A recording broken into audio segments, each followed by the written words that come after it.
Hi, my name is Lauri Williamson. I am author of the book 111 Places in Black Culture in Washington, D.C. that you must not miss. This book released on Juneteenth, 2024, and it is the first of its kind in the D.C. area. And I'm really happy to bring this glimpse of history and culture. It's actually history and current culture as well, because we bring in businesses that we want to highlight. And there were a couple of books that kind of touched on African American history in the past, but they're all out of print at this time. 111 Places is produced by Emmons Verlag Publishing. They do travel guides all over the world. They're probably up to about 700. And I had an idea that we needed to really amplify Black voices, same as the tagline of this conference.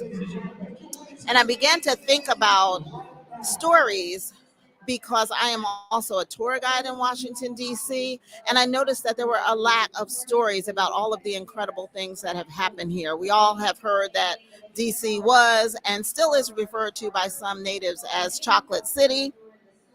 Well, it will always be Chocolate City to me because African Americans have been in the Washington, D.C. area since its inception.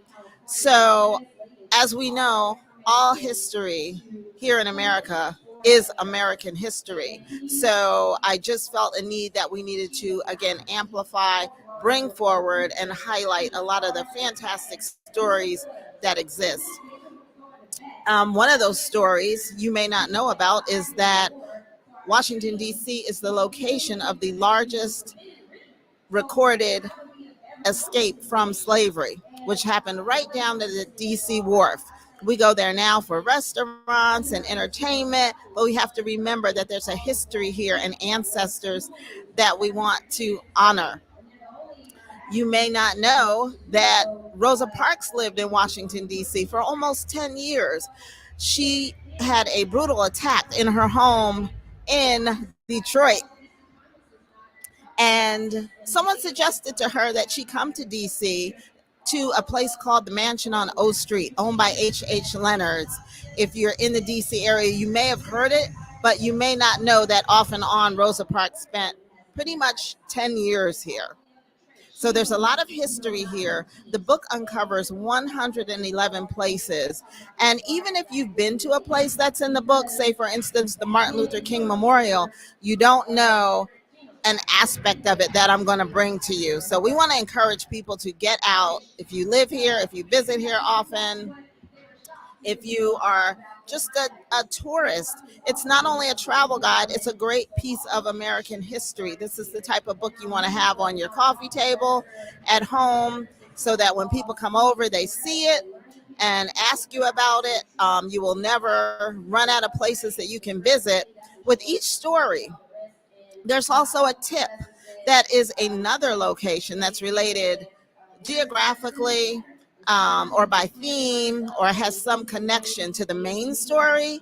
So that pretty much doubles the content, meaning you have 222 places in Washington to explore. The book is available on Amazon. It's available at the Smithsonian's African American Museum, pretty much all local bookstores. And you can also purchase it online at my website, which is dctoursandevents.com. And you can purchase an autographed copy, or I'll give you the link to go to Amazon.